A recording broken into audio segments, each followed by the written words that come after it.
Okay, good morning. We are now on to lecture number 5 on advanced structural analysis. We are still with the topic of basic structural analysis. We are doing a review. We had completed statically determinate structures. We had also looked at the work methods in the last class. We need to complete that portion and then we will do a review of energy methods in this session. As you know, we are referring to this book on structural analysis, and right now we are on to part 3. The focus is on finding displacements in statically determinate structures, but we are also covering related areas. When you talk about work and energy methods, you can actually find the force response as well. So we ended the last class by discussing that there are 3 important theorems based on the principle of virtual work. Historically, these are very important theorems in the development of structural analysis. The Maxwell that we refer to here is the famous James Clerk Maxwell, who made many contributions to physics, and the reciprocal theorems, first contributed by Maxwell and later improved upon and generalized by Betti of Italy, actually gave the first major breakthrough in the analysis of statically indeterminate structures, and they are beautiful theorems. The important point to note is that these theorems are applicable only for linear elastic structures, and unlike the principle of virtual work, which requires you to compute both external virtual work and internal virtual work, here we skip the calculation of internal virtual work altogether. So Maxwell's reciprocal theorem in its modern form basically establishes that the flexibility matrix is always symmetric. Okay, so in the language of flexibility matrices and coordinates, let us take any structure linearly elastic. Let us look at that cantilever frame, and we mark 2 coordinates, and deliberately we have taken 2 different types of degrees of freedom. What is indicated as I is a translation and J is a rotation. The conjugate forces would be a direct action force at I, and Fj would be a moment. Okay. Now the flexibility matrix in this case would be a 2 by 2 matrix, and you can write it like that. The 4 flexibility coefficients are Fii, Fij, Fji and Fjj, and the physical meaning of these quantities are, you can see that if I want to get the first column in this flexibility matrix, then I have to apply a unit load Fi equal to 1, and physically that would be given by this picture. Okay, I apply a unit load at I, and the deflection that I get at the coordinate I is referred to as Fii, and the rotation that I get at the coordinate B is referred to as Fji. This follows from our discussion yesterday.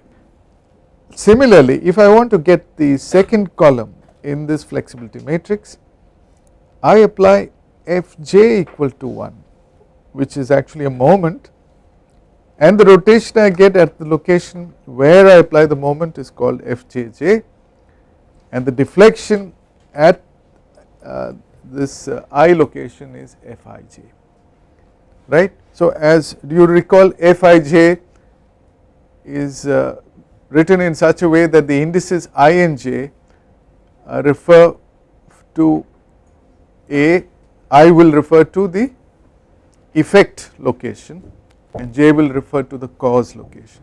So that following that format, it can be proved, and this is Maxwell's reciprocal theorem, that Fij is equal to Fji, and that is essentially And it is interesting because the units of Fij and Fji are completely different in this case. If you look carefully, Fji refers to a rotation, so the units would be radians but caused by a unit force, so radians per Newton in this case, whereas Fij refers to a deflection caused by a unit moment. So it is millimeter per Newton millimeter, and so that is the essential difference, but both reduced to dimensionless quantity divided by force unit of Newton. Now the proof in this case is very elementary. You can prove it using the principle of virtual work. In the first instance, let us compute, or let us establish the principle of virtual work looking at the force field in system 1, that is caused by Fi, and the displacement field in system 2, that is caused by Fj. Then do you agree that the external virtual work would be Fi into Fij? This is force, this is displacement, and the internal work is, you know, the units Mi refers to the bending moment anywhere in that frame caused by Fi equal to 1, so that is the force field, and the other one is the elemental rotation Mj dx by Ei. This we know is true. It is true whether you have elastic behavior or not in general, but to get the curvatures we are using elastic behavior, that is why Ei comes in the denominator. But we can also write another expression for principle of virtual work looking this time at the force field caused by Fj and the displacement field caused by Fi. If we were to do that, then you would write it in this manner. Okay, it's easy to understand. Now if you look carefully at these two equations, you will find that the quantity on the right hand side, which is integral Mi Mj dx by Ei, is the same. There is a commutation between Mi and Mj, but it is the same quantity, and therefore it follows that the quantity on the left hand sides of the two expressions should be same. And since you are applying a unit load Fi equal to Fj equal to 1, it follows that Fij is equal to Fji. A simple elegant proof of establishing the symmetry of this matrix. Now I can choose more than 2 coordinates, I can choose 3 coordinates, and then the size of the flexibility matrix would be 3 by 3, but it will still be symmetric in the sense F13 would be equal to F31, F23 would be equal to F32, and so on. So in summary, in a linear elastic structure, the displacement Fij at coordinate I due to a unit force or unit load acting at coordinate j is equal to the displacement Fji at coordinate j due to a unit load acting at coordinate I. Now the load could be a force, it could be a moment, and although we proved this for a frame, you could prove it for a truss as well. There the force would be an axial force if it is an internal force. Now let us just demonstrate this with a simple example of a cantilever beam. Let us look at the 2 coordinates referring to the deflection and the rotation at the free end. If you were to derive the flexibility matrix, you could do that by first applying a load P at the free end and then applying a moment m0 again at the free end, and you can use any method. You could even use conjugate beam method to work out the deflection and the slopes, and those values are very easy to calculate. The deflection, you know, caused by the load P is PL cube by 3 EI, the rotation is PL squared by 2 EI, and due to the moment the deflection is m0 L squared by 2 EI, and the slope is m0 L by EI. Now if you were to write these expressions in a matrix form, this is how you would write it, right?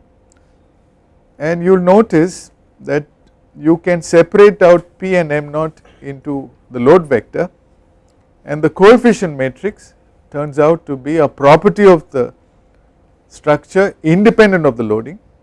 You can put in any value of m and m naught, and still that flexibility matrix does not change. So, it is a very useful property of the structure, and it is very evident that the matrix is symmetric, and that is a proof. Okay.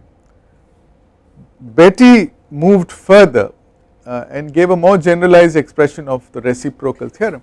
It is reciprocal in the sense the effects are reciprocal. Okay.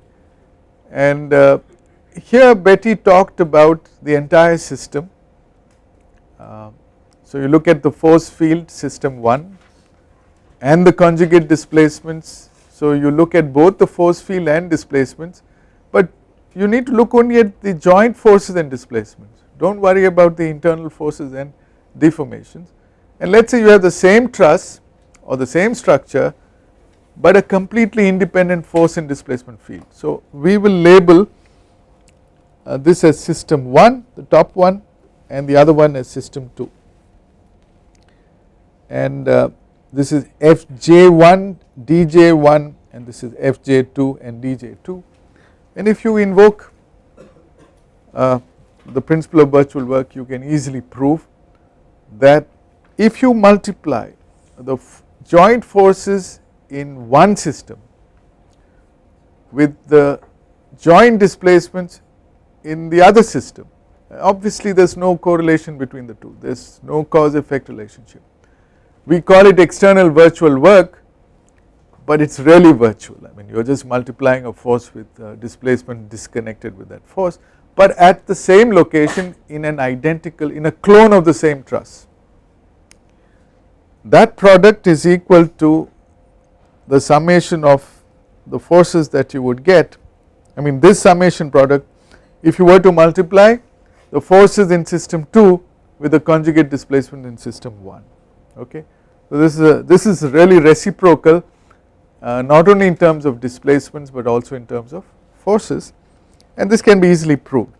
You will find that the Maxwell's theorem is a special case of Betti's theorem when you have only one load acting, and if you make it a unit load, you get the relationship Fij is equal to Fji.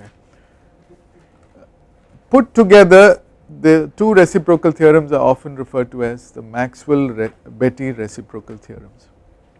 So, if you want a statement of the theorem, it would be the total external virtual work associated with forces F1 in system 1 and the conjugate displacements D2 in system 2 is equal to that associated with forces F2 in system 2 and the conjugate displacements D1 in system 1 in a linear elastic structure.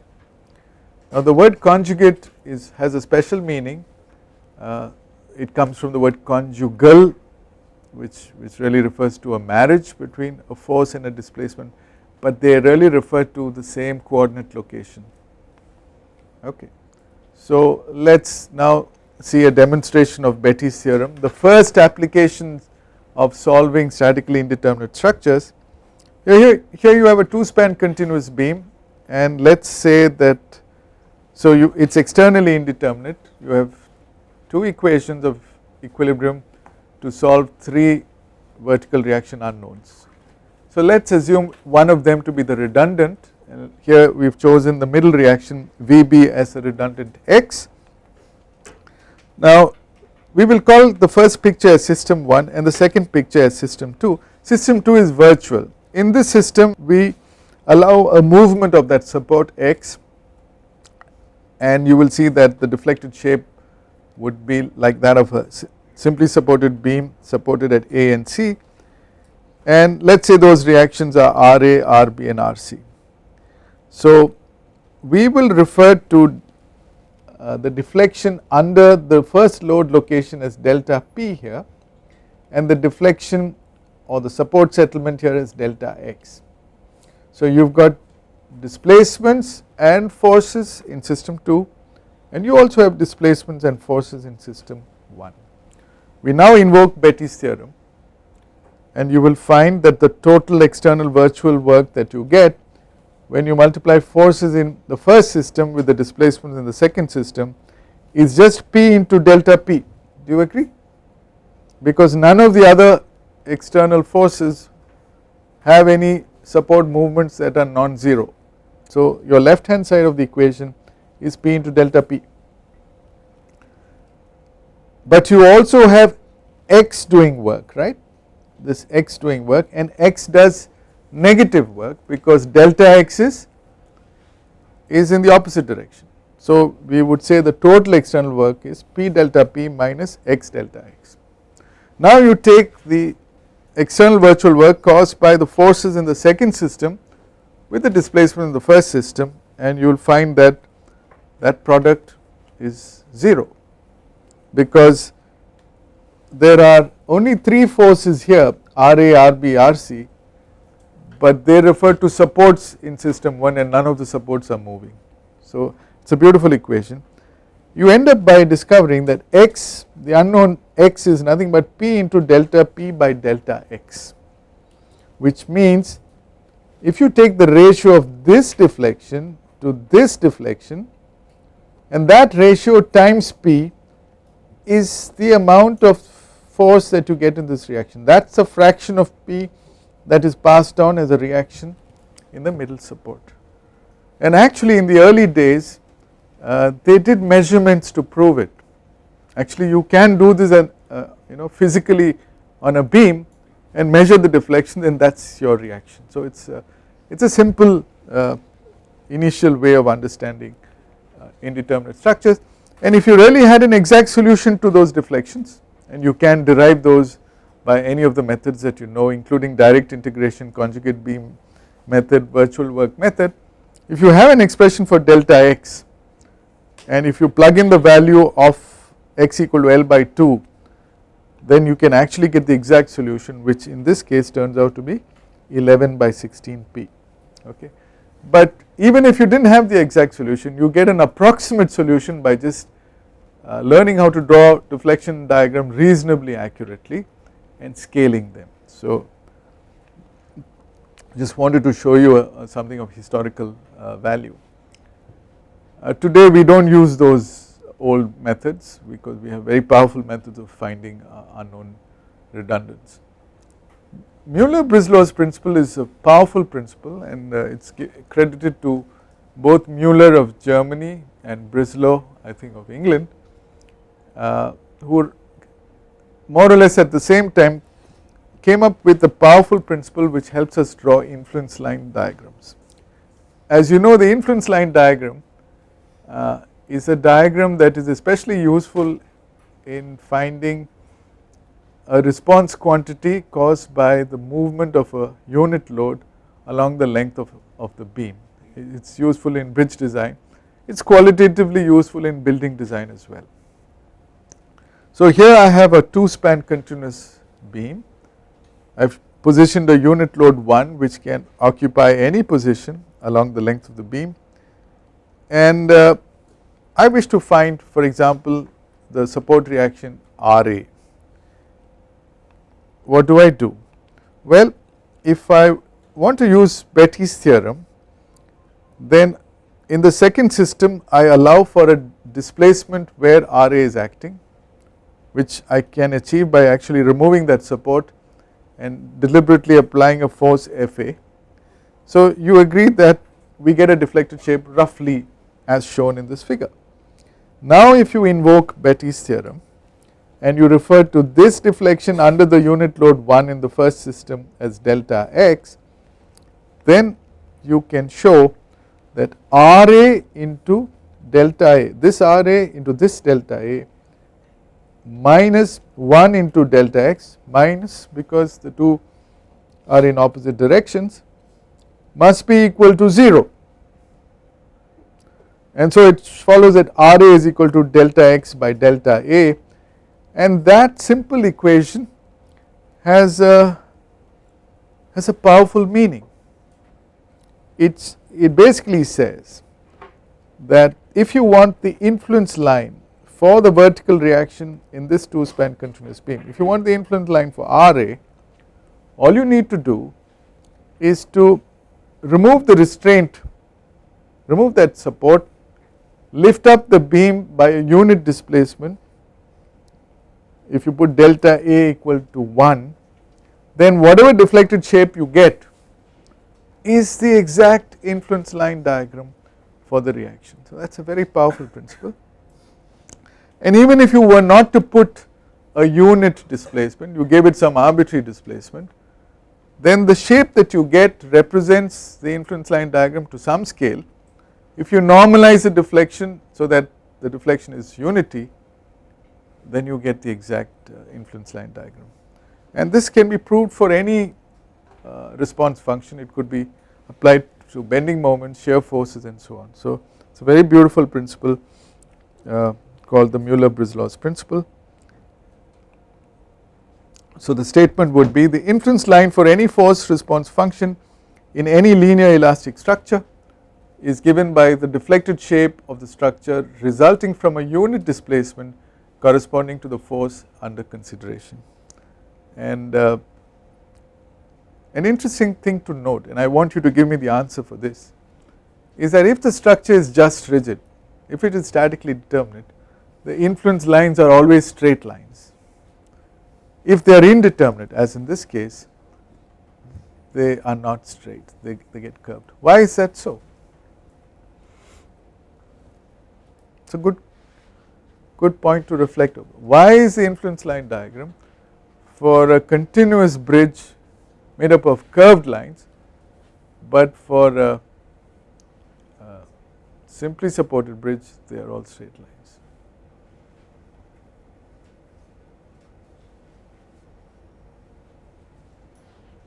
Yes?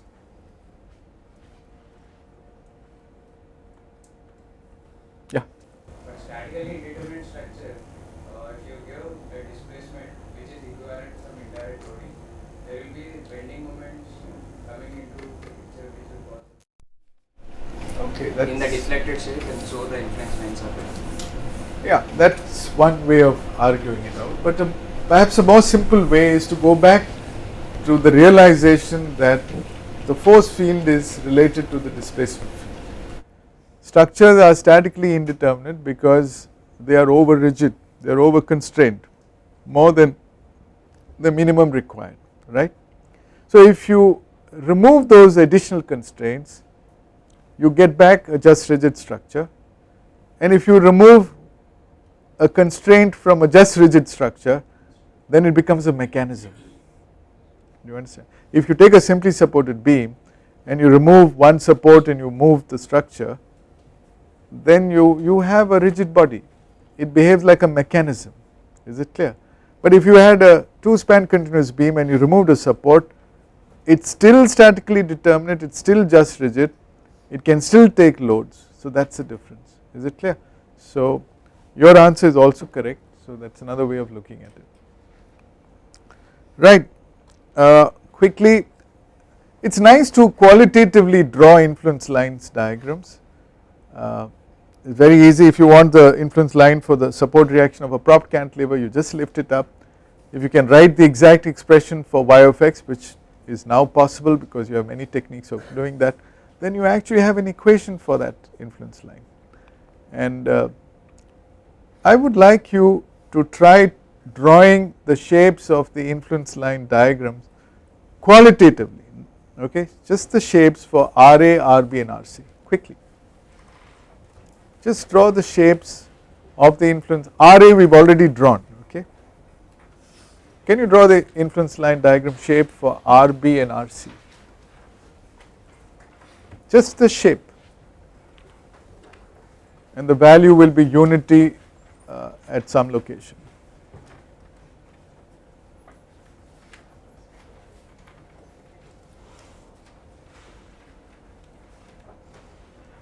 You draw it and you compare it with the answer that I am going to show you.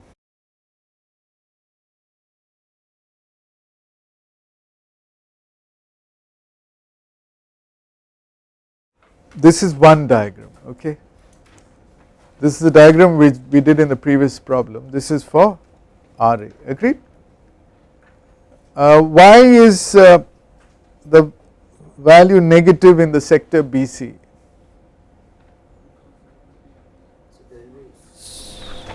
What does it mean? What does it mean to have a negative value? So it is sagging. So the BC segment will be sagging. The beam segment in BC will be sagging. So what does it mean for RA? Because it is sagging. Yeah, so there is an uplift, you can visualize it. The beam wants to lift up, it's not, you said the wrong thing, it's not sagging in BC that will cause the reaction, it's a hogging in AB that wants the beam to lift off from the support A, and so you need to pull it down, and that is why you have a negative reaction. Is it clear? Try drawing for RB. Will you have anything negative if you, no, because you just lift it up. So RB is very straightforward. Okay. What about RC? Similar to RA. Okay, so it's quite easy. Now if you want the exact equations, you have techniques of doing that. Okay. What about, so the exact equation, for example, is something you can generate, and there are handbooks available where they do not give you exact equation, they are useful in bridge design, where you get the ordinates at different locations, you divide the span by about into 10 segments and you get those locations, and they are sometimes used in practice. Now look at this beam, it is called a balanced cantilever beam. I think we looked at it last year. Will you get curves or will you get straight lines if you were to draw?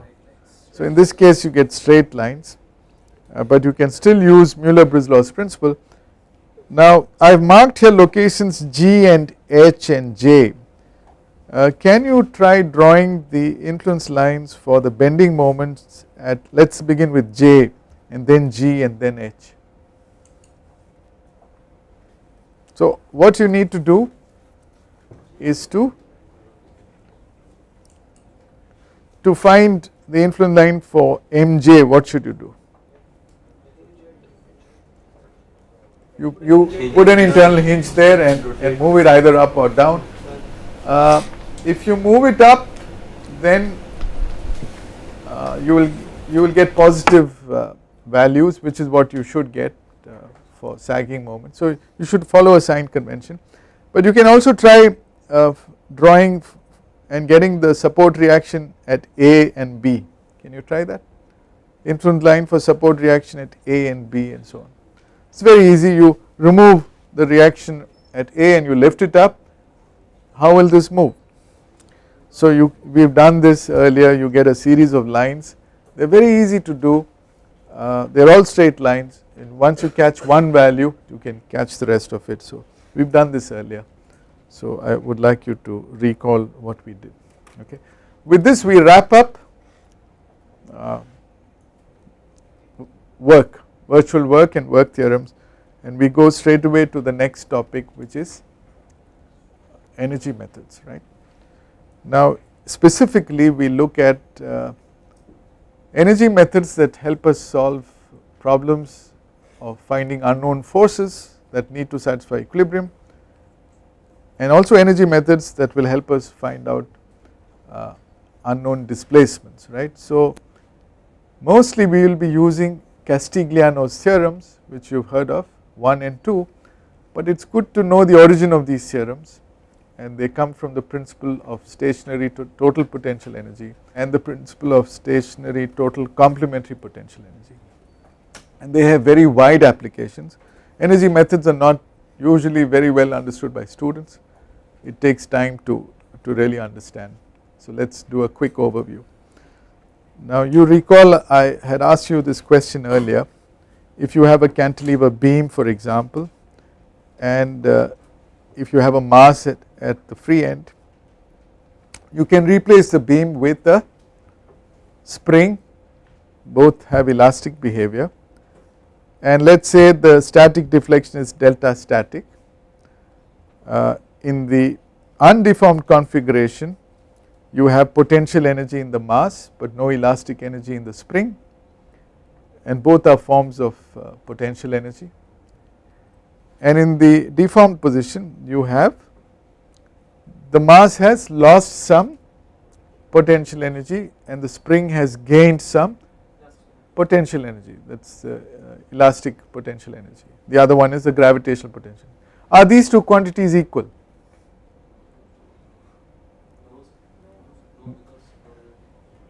Are you convinced that the answer is no? Because we have heard about the principle of conservation of energy, and they should be equal. The loss in potential energy in the mass should be equal to the gain in elastic energy in the spring. Am I right or wrong? Yes, but you will find that when you do the calculation. No, but if it would be an ideal system, then it would have some velocity. That is the correct answer. You really do not have a static equilibrium position. It is like a pendulum, pendulum moves back and forth. So unless you stop it, if you stop it, and it will stop on its own due to various dissipative forces, due to friction, right, and that energy is lost. So the same thing happens here. This, if you work out the calculations, the loss in gravitational potential energy is mg delta static, and the gain in strain energy in the elastic spring is half mg delta static. So there is a half which gets lost, and that is the energy dissipation that you get. And so if you really had an ideal system, it will not lose any energy, it will actually gain maximum velocity at the so called static equilibrium position, and it will move down further, but then you are violating static equilibrium. So the spring will move back, it will move back and forth, it will keep tracing the path up and down on that P delta curve, and you can prove that the dynamic displacement, the total displacement that you get will be 2 times that of the static displacement in an ideal system, right. But our real systems are not ideal, there is going to be dissipation of energy, and if you really want to model it, you should put a dash pot which takes care of the dissipation energy. And so we make one big assumption. So the graph that you see here shows simple harmonic motion, but in reality we know that things come to a stop, and they come to a stop fairly quickly, right. So instead of loading it suddenly, we simulate in our minds the concept of gradual loading under adiabatic conditions, which is called static loading. That means in our minds, let us assume that it takes a long time to gradually load the beam, so slowly that there are no accelerations in the beam, and we reach the same static deflection. So there is a nice concept called strain energy density in a material, and that is referred to by the symbol mu. It is really integral sigma d epsilon. It is a measure of strain energy per unit volume in an elastic material, subject to gradually increasing strain under adiabatic conditions. Okay, there is no heat transfer assumed. This means that there must be no heat flow through the system in most situations. In elasticity, however, the reality is somewhere in between isothermal, which means constant temperature, and adiabatic. With this assumption, if you integrate the strain energy through the volume of a bar, let us say subject to axial tension, then you get the classic equations of half comes if it is linear, half integral axial force times strain integrated over the length of the bar. Okay, so there is another term which is called complementary strain energy density, and here you visualize the incrementing of energy coming from an increment in the force or the stress rather than in the displacement. You can do loading either displacement controlled or force controlled. So if you do it force controlled, then the product, which is also energy, would take this form, and we refer to it as mu star, and it is the other complement of the rectangle which contains the total energy. Sometimes it has a physical meaning, often it does not. So now let us not worry about strain energy density. Let us talk about absolute strain energy.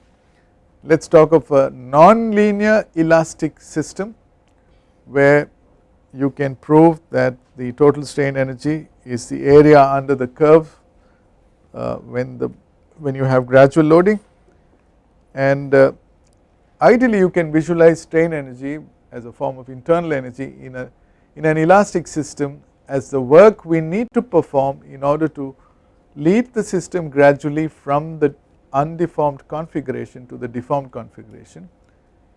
And so the energy depends only on the initial and final configuration. In a truly conservative system this is true, it is called a point function, and when you return the path of that curve is completely retraced and that energy is totally recoverable. The complementary strain energy is a complement to this energy. That means if you take the area of the rectangle and you subtract this energy, what you get is u star. Now let us talk about linear elastic behavior. In fact that is what we will deal with most of the time unless you have non-linearity. The beauty in linear elastic behavior is these two terms are interchangeable. U is equal to u star is equal to half the maximum force times the displacement, and what we need in structural analysis is how to compute strain energy and complementary strain energy in beams and frames and trusses and torsional members and so on. So you have axial strain energy, this is the expression. You have two forms. In one form you express it in terms of the displacement or the strain, in the other form you express it in terms of the force. Both are equal, u and u star. This is the expression for a truss which is made up of many members. So you just have to add up the strain energies in all the elements, and you are familiar with this, the factor half comes. This is the strain energy in a beam or in a frame where you are concerned only with flexural strain energy, u and u star.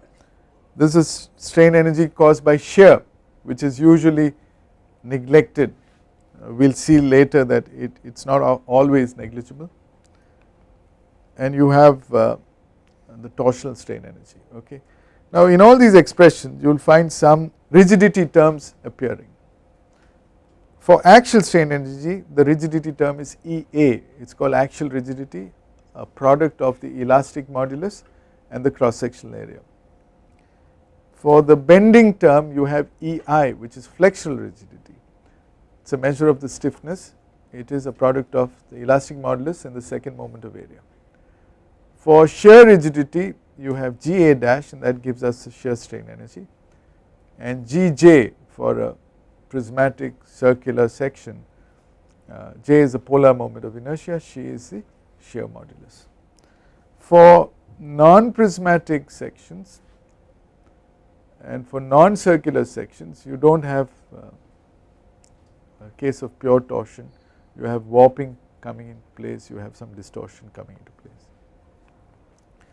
So very quickly, if you have a force, axial force, the corresponding displacement deformation parameter is elongation, you are familiar with the straight line behavior.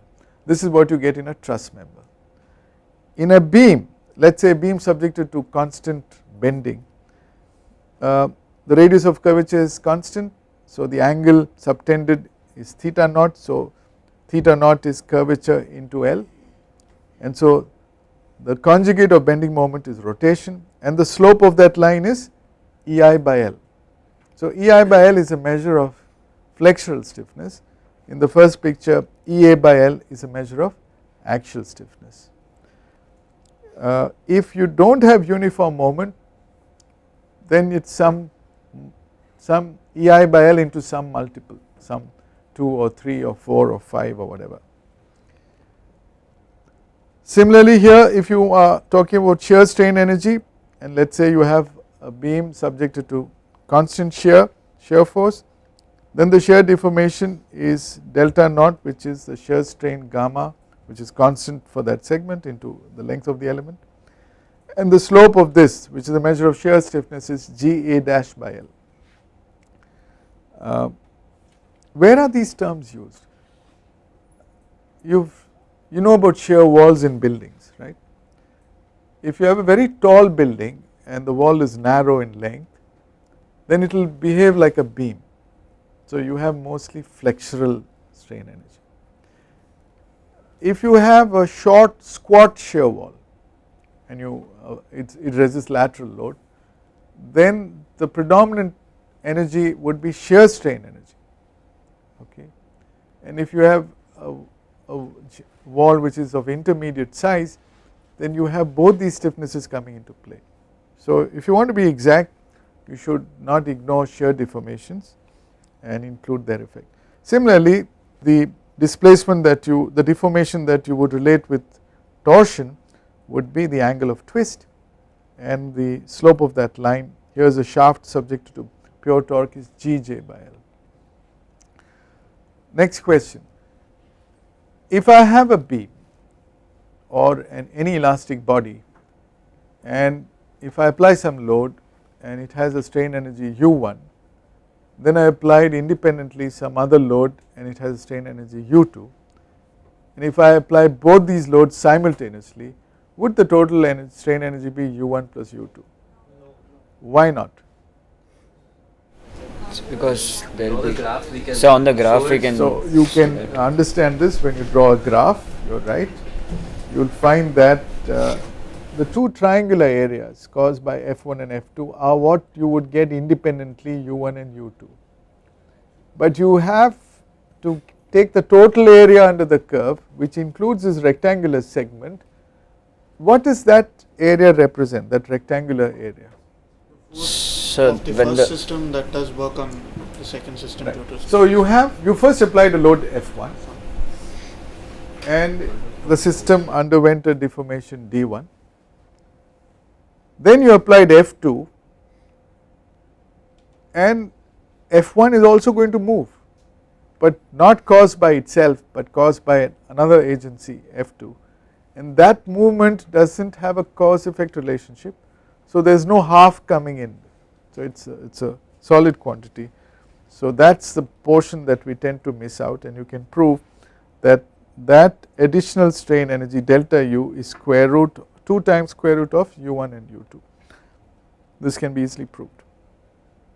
Now the standard problems that you need to know is how to compute strain energy in any truss, in any frame, in any beam.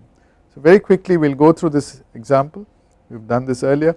Let us say you have a frame, it is a cantilever frame, it has got this loading, we have earlier calculated D1 and D2, now we want to find out what is the strain energy in the system.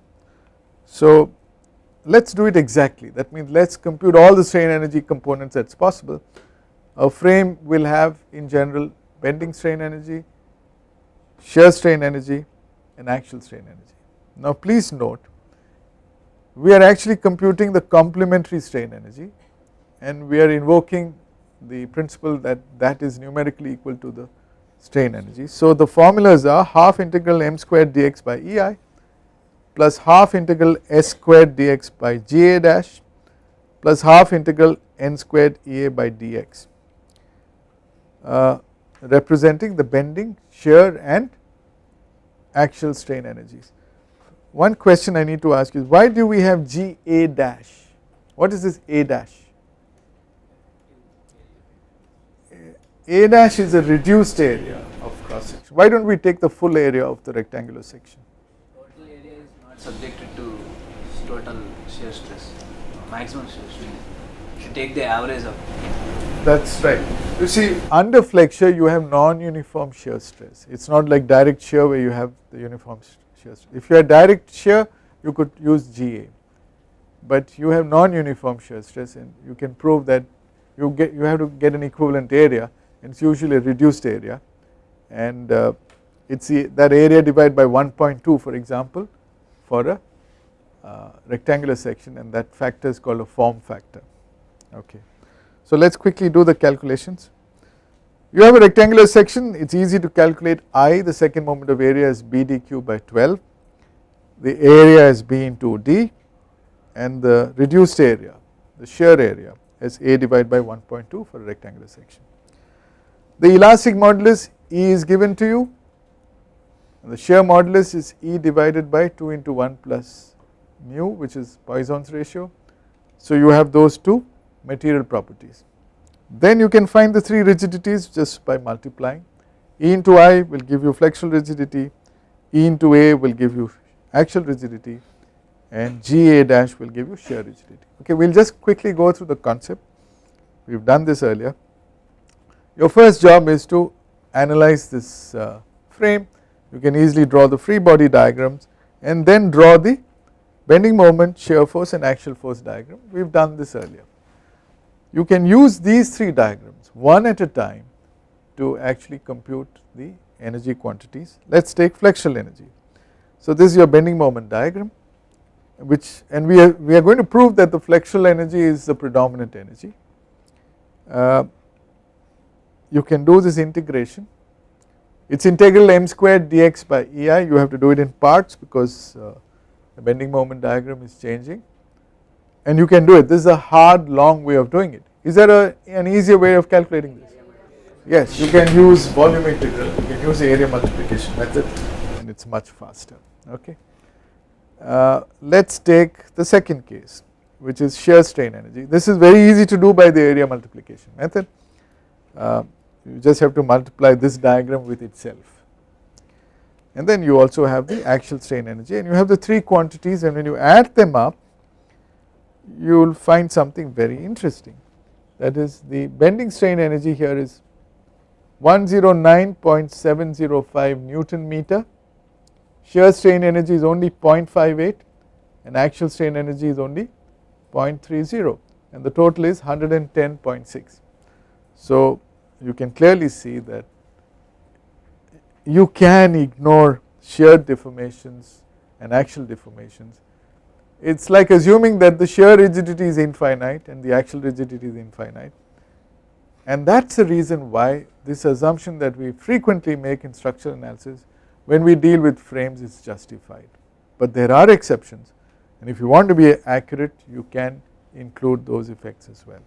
In matrix methods we will do problems where we can do this more exactly. Now one of the theorems which is sometimes very useful to apply is this concept called the external work done when you load a system gradually to it from 0 to its maximum value will be equal to the total internal work. Okay. Remember, if it is a linear elastic system, the factor half will apply also to the external work. Okay. This is different from virtual work, this is real work, and so if you invoke this theorem, and you can prove it very easily using the principle of virtual work, because the principle of virtual work just says the total external virtual work is equal to total internal virtual work. Here you are referring to the force field and displacement field in the same structure with a cause effect relationship. Now if you multiply both sides of the equation by half, then you will notice that what you get on the right hand side, the internal virtual work times half, is nothing but elastic strain energy. Is it clear? And so that is why the strain energy is exactly equal to the external virtual work.